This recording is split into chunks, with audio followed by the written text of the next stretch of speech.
Hey everyone, Tony here again. Wanted to do a quick little video on actually a follow-up to yesterday's Tesla analysis, technical analysis, because Tesla has been going crazy.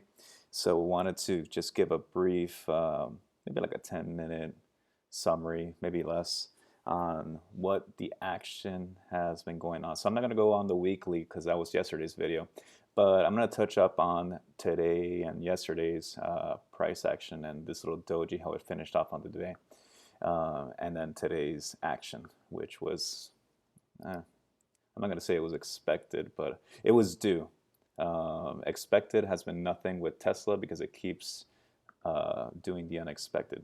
So I'm going to move this Fibonacci level up to yesterday's high. I think this was yesterday. Yeah, the 4th. So we have here, and we are on the daily. Okay. So we can see, oh, and I added, by the way, the 21 EMA, the yellow line, just to give us like a little bit of an idea. It's acting as pretty good support here, and maybe when we go into the 4 hour or the 1 hour, we're going to see how that's reacted. So you can see that that little doji basically created what looks to be like could be an all-time high, or it could just be a local high. Who knows? I'm still a little. I think the correction is happening. Obviously, it's already in the process. I think the most obvious point here is a 38.2. That seems like the obvious sign. The 21 EMA looks like it's gonna basically hit there in a couple of days. So let's see how the price action in the next couple of days, how all this unfolds, because Tesla's kind of crazy. But we also had quite a few of, let me see here if I could draw these things pretty quickly. So we had pretty significant divergence coming from around this section here on the RSI. Pretty much you could see that there, and it also matches here pretty much. So that, again, we've had RSI divergence for quite a while, so that doesn't really tell me much per se, but it just adds to confluence. We have that. We have RSI in the overbought section for quite a while. Stochastic has been overbought for a while, quote unquote. I've said this in previous videos, but just because it's in overbought for a while doesn't mean that it's automatically gonna just roll over. But you can see even the RSI had quite a bit of divergence there as well, and in the same time period we are here, and price just shot up. So even more confluence there. Let's delete those. So we have divergence, RSI, stochastic for quite a few days, and it looks like it finally hit its target. So if we're looking at the daily, first stop for me would be the 38.2, which is that magical 66.45. I don't know if that's a sign. I don't know. However you want to interpret it, that's up to you guys. So, and it could go all the way down to the 618. That would be a relatively healthy pullback. If we go all the way down and break this horizontal and touch the 786 or break below that 786, yeah, that's a sign of possible trouble. Let me take that little block out of there. So let's see. Let's go into the hourly. I haven't done the hourly at all since I started doing these videos.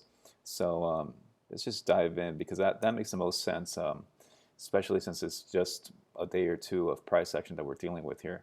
And we can see that, yeah, this is some nasty work here. But it's not all doom and gloom, in my opinion. So we have the 50 EMA acting like support at this point. And the 21's actually, it's interesting as well, because it's acted as support for quite a while. So it's acted as support, it acted as temporary resistance, broke through, support, broke through, but then quickly went enacted a support again, and it's been support or above support since the 27th of January. And then today, was it? No, yesterday, sorry. Yesterday, I think it was the last 5, 10, 15 minutes, Tesla broke. And today, yeah, it was yeah, basically the first hour of the day. Broke through that 21. So now this 21 that's acted as support is now being tested as resistance, and it's kind of basically bouncing around the 21 as resistance and the 50 as support. So let's draw, let me get this Fibonacci out of here for now. And I'm going to draw a new Fibonacci from this swing low to this swing high. Here, let's change these fibs to, oops.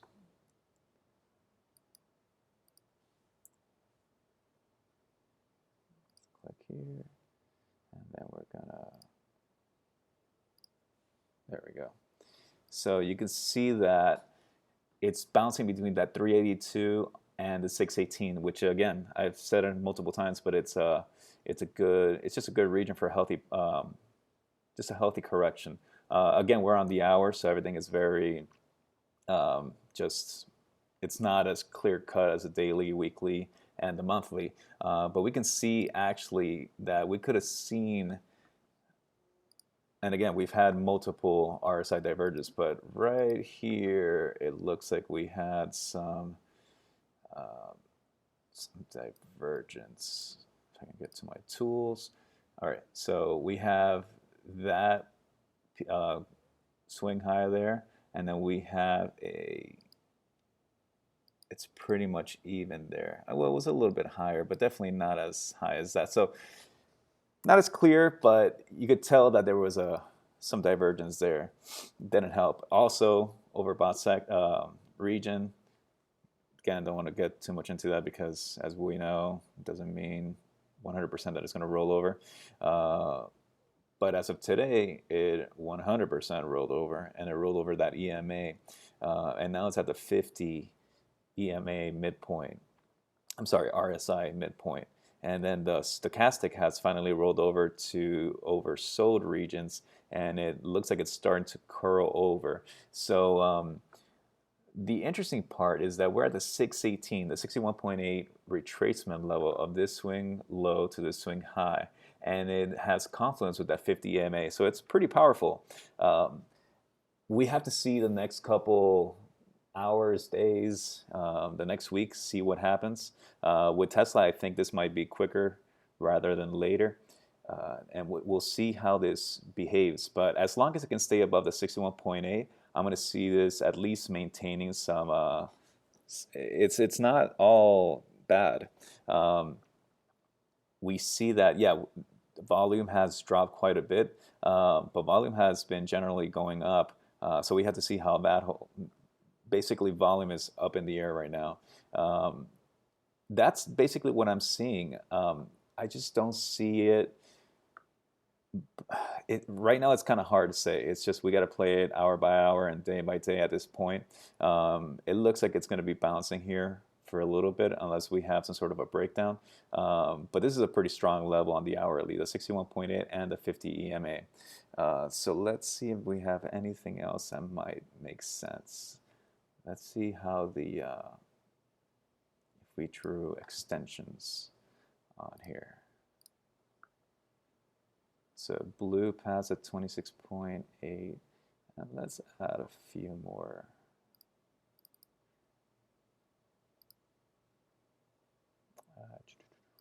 Move the bar there.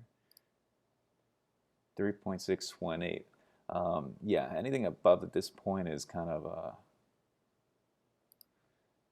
it's so much, it's insane. So if we drive from this swing low to this swing high here, we see that the 1.618 was hit, and we're between the 200 and the 1.618. So that's usually a sweet spot for profit taking for most institutions and just really pro traders. So I'm not surprised when you consider the RSI divergence that we had around the hourly.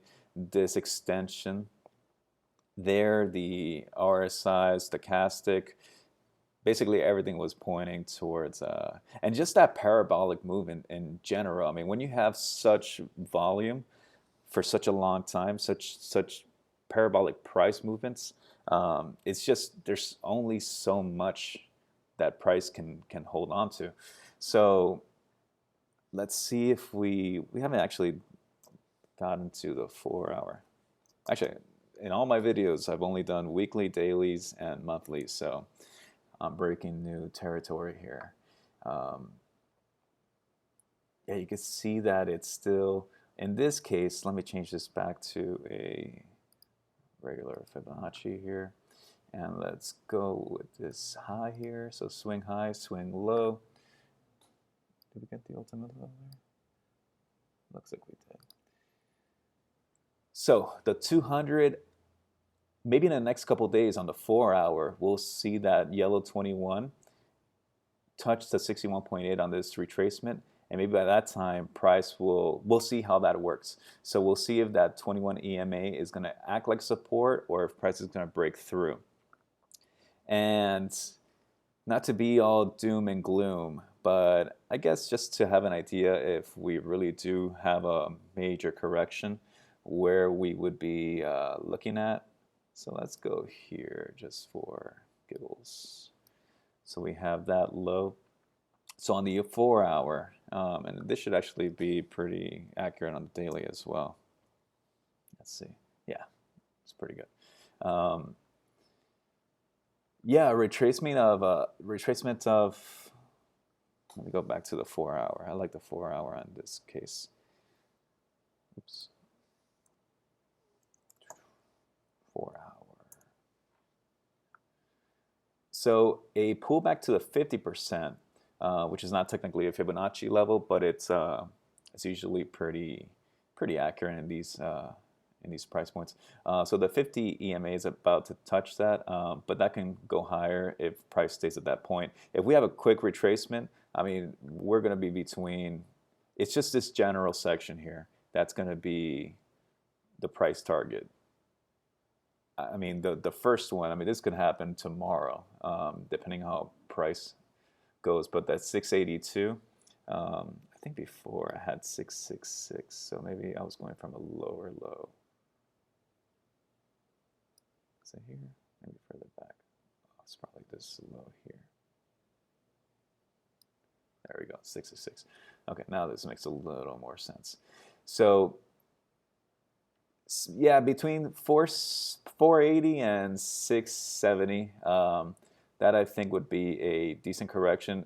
Doom and gloom would be basically touching this horizontal, which is at 360. That would be a major correction. I mean, just to give you an idea, I think that's so we're currently right here. If we decided to go all the way down here, that would be, wow, that would be a 50%.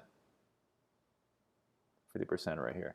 So, so this trade, I guarantee you there's a lot of people that are looking at this trade at a 1.6. It's not my preferred. I would go for like a 2 point. Let me see here. What would 2 give us? 2 here. I think most people probably hopped on board somewhere in this region. That would make a little more sense at this little peak here. There's probably a lot of people with this target in mind. Maybe a lot of people with some puts, some put options there. Don't want to be that negative, but yeah, it's looking like there's at least a pullback between 480 and 670. We'll see how this goes. If you like this, give me a thumbs up. If you want to subscribe, I'd appreciate that. If there's anything else you guys want me to talk about, analyze, anything, whether it's stocks, bonds, index, crypto, anything, just send me a message and I will be happy to look into it. All right, take care.